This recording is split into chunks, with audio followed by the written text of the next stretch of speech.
आलेले आहेत, शिवाजी महाराज आलेले आहेत, शिवबा आलेले आहेत, जिजाऊ आलेले आहेत आणि किती छान डान्स करायची ही गोड मुलगी बाळ शिवाजीचा. अरे मला बघून मी तर हरवूनच गेलो. मला असं वाटायला लागलं की मी प्रत्यक्ष शिवकाळात आलोय की काय, इतका भास मला व्हायला लागला. म्हणून मी न राहून ना तुमच्या सरोजाबाईंना विचारलं. काय विचारलं माहितीये तुम्हाला? की इथली मुलं किती हुशार आहेत, मला तुमच्या शाळेत घेणार आहे का? मी येऊ का तुमच्याकडे? कितवीला येऊ? मी 4थीला येऊ? मला ऍडमिशन देणार ना बाई? पण मला नुसतंच एवढं बघायचं नाहीये की तुम्ही छान डान्स करता का तुम्हाला खरा खरा अभ्यास पण येतो. मला सांगा 4थीला कोण कोण याच्यामध्ये? अरे बापरे, ती मुलं 4थीला. तुम्हाला महाराजांचा इतिहास आहे का? वा, मग मला आता बघायचंय की खरंच तुम्हाला फक्त डान्सच येतो की महाराजांचा इतिहास पण माहितीये. मी प्रश्न विचारू तुम्हाला? बरं सांगा बरं, शिवाजी महाराजांच्या आईचं नाव काय होतं? अरे कसली हुशार मुलं आहेत. शिवाजी महाराजांच्या वडिलांचं नाव काय होतं? कसली हुशार मुलं आहेत. बरं, गड आला पण सिंह गेला, हो की नाही? गड आला पण सिंह गेला असं महाराजांनी कुणासाठी म्हटलंय? किती किती हुशार मुलं आहेत. आता तर मी या शाळेत ऍडमिशन घेणारच आहे. घ्यायचं का नाही? इतकी छान नाचतात, इतकं छान गातात, इतका छान पोवाडा लिहितात आणि परत वर्गात पण हुशार मुलं आहेत, हो की नाही? पण मी खूप सोपी प्रश्न विचारले तुम्हाला, हो की नाही? आता मी थोडस अवघडच प्रश्न विचारतो. विचारू का? अवघड विचारू?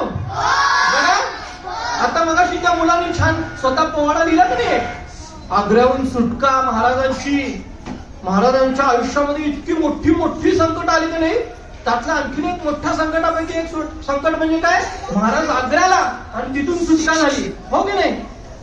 त्या आग्र्याहून सुटका करताना महाराजांना 2 जणांनी मदत केली, बरोबर आहे? 2 मावळ्यांनी मदत केली. त्या मावळ्यांचं नाव काय सांगा बरं मला? कुठ बाळा? क्या बात है, जोरदार टाळ्या बाळा. नाव काय तुझं? अन्वई. अन्वई साठी जोरदार टाळ्या वाजवतात, जोरदार टाळ्या. दुसरं नाव काय सांगितलं तिनं? मदारी मेहतर, हो का नाही मित्रांनो? मदारी मेहतर. आपल्याला फक्त शिवाजी सारखं दिसायचंय का? नाही, आपल्याला शिवाजी सारखं असायचंय सुद्धा, हो की नाही? नुसतं दिसणं महत्वाचं नाहीये, शिवाजी महाराजांसारखं असणं महत्वाचं आहे मित्रांनो. मदारी मेहतरने मदत केली महाराजांना. म्हणजे शिवाजी महाराजांचं फक्त मुसलमानांबरोबर भांडण होतं का? जर असलं असतं तर शिवाजी महाराजांच्या त्या मावळ्यांमध्ये सगळ्या जाती धर्माचे असले असते का?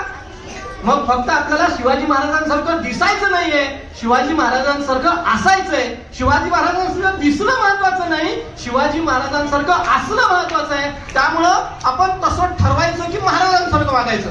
म्हणून आपण कधी जातपात विचारायची का कुणाला? तुम्ही तुमच्या मित्राला जात विचारता का? अरे किती गोड मुलं आहेत. म्हणून महाराजांप्रमाणे सगळ्यांशी मैत्री करायची, हो की नाही? बरं, आता तुम्ही ठरवता शिवाजी महाराजांसारखं असणं महत्वाचं आहे, बरोबर का नाही? बरं, आता तुम्हाला कुठं तलवार घेऊन लढायला जायचंय का? तुम्हाला युद्ध करायला जायचंय का? मित्रांबरोबर लढताना तलवार काढणार आहे? या मुलीने किती छान लाठी काठी चालवली, मैत्रिणी समोर चालवणार आहे? नाही ना? कुठली गुण घ्यायची आपल्याला? चांगली गुण कुठली आहेत शिवाजी महाराजांची? शिवाजी महाराज नियोजन करायचे, हो का नाही? शिवाजी महाराज घाबरत होते का? शिवाजी महाराजांवर किती जरी मोठा शत्रू आला तर ते काय करायचे? नियोजन करायचे, लढायचे, हो का नाही? प्रतापगडच्या पायथ्याशी खान, हो का नाही? एवढा मोठा खान आलेला महाराजांकडे. शिवाजी महाराजांनी काय केली? युक्ती वापरली, हो का नाही? नियोजन केलं. घाबरून गेले का शिवाजी महाराज? आता तुमच्या समोर असं मोठं संकट कुठलं असतं? वर्षाच्या शेवटी येतो, आता लवकर येणार आहे. सांगा. खानासारखी परीक्षा. कसं बरोबर ओळखलं? परीक्षा खानासारखाच आहे की नाही? तो आपल्याला इतका त्रास देतो, ही परीक्षा इतकी त्रास देते खानासारखी आपल्याला. मग आपण काय करायचंय? महाराजांसारखं करायचं, युक्ती वापरायची, नियोजन करायचं. त्यासाठी रोज अभ्यासाचं नियोजन करायचं. काय करायचं? अभ्यासाचं नियोजन करायचं. कोण कोण अभ्यास करता? हात वर करा. अरे बापरे, सगळेच करतात. वा वा वा, छान. त्यामुळं सगळेजण या खाना नावाच्या परीक्षेला हरवणार आहेत ना? सगळ्यांनी पहिला नंबर मिळवणार आहे. आता मला सांगा, शिवाजी महाराजांचं आणखी कुठलं गुण होतं? धाडस होतं. धाडस होतं की नाही? आता तुमच्यामध्ये किती धाडस आहे? इथं तुम्ही सगळे समोर येताय, डान्स करताय. धाडस होतं ना शिवाजी महाराजांकडे? मग धाडस आणखीन आपल्यात काय काय असं हवं? आता तुम्हाला इतकं छान छान आई बाबा सांगतात की छान मैत्री कर, छान वाग, छान स्वभाव कर. तुमच्या बाई सुद्धा सांगतात का तुम्हाला? पण कधीतरी कोणीतरी एक वाईट माणूस येतो, तुमच्याकडं वाकड्या नजरेने बघतो ना, तर त्याला नाही म्हणायचं धाडस तुमच्यात असलं पाहिजे मित्रांनो. कधीतरी कसं तरी एखादं चॉकलेट देतो, तुम्हाला हात लावायचा प्रयत्न करतो, त्यावेळेस ते चॉकलेट नाही म्हणायचं धाडस करा. घाबरून जायचं नाही. आणि असं कोणी केलं तर पहिल्यांदा आईला सांगायचं. आईची भीती वाटली की आई शाळेत पाठवणार नाही, तर मग बाबांना सांगायचं. बाबा मारतील याची भीती वाटली तर बाईंना सांगायचं. बाई तुमच्या पाठीमागे जिजाऊ प्रमाणे उभारणार आहेत की नाही उभारणार आहेत? बाईंना काय सांगायचं? मला खूप गंमत वाटली आता बाईंनी मला सांगितलं, त्या बाईंनी पण मला सांगितलं. काय सांगितलं माहितीये? आमच्याकडे 14 बाई आहेत. मला हा शब्द खूप छान आवडतो, बाई. तुम्हाला माहितीये का काय गंमत आहे बाईमध्ये? आपल्या घरात कोण असतं? आई. दुसरे कोण असतात?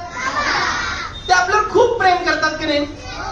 आणि खूप छान संस्कार आई करते. जितके छान संस्कार बाबा करतात ना, या दोघांचं मिळून जितके छान संस्कार करतात ती बाई असते. कारण की बाबा मधला बा आणि आई मधली ई घेऊन बाई तयार होते. अशा 14 बाई तुमच्या जवळ आहेत, हो की नाही? त्या बाईंसाठी जोरदार कळायचा.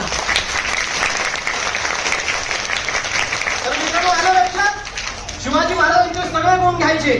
शिवाजी महाराजांचा आदर हा गुण होता, हो की नाही? सगळ्या महिलांना किती छान आदर द्यायचे. तर हे सगळे गुण घेणार तुम्ही? मला माहिती आहे तुमचे आणखी खूप छान छान कार्यक्रम आहेत. मी बाईंना म्हणत होतो सगळे कार्यक्रम होऊ दे, हो की नाही? आता मला तुमचा कार्यक्रम बघायचा आहे, त्यामुळे तुमच्याशी जास्त वेळ गप्पा मारणार नाही मी. पण शिवाजी महाराजांचे सगळे गुण यायचे. सगळेजण अभ्यास करणार? सगळेजण वाईट माणसाला नाही म्हणणार? सगळेजण बाईंना आदर देणार? शाबास. छत्रपती शिवाजी महाराज की. आता मी या शाळेत ऍडमिशन घेणार. ओके.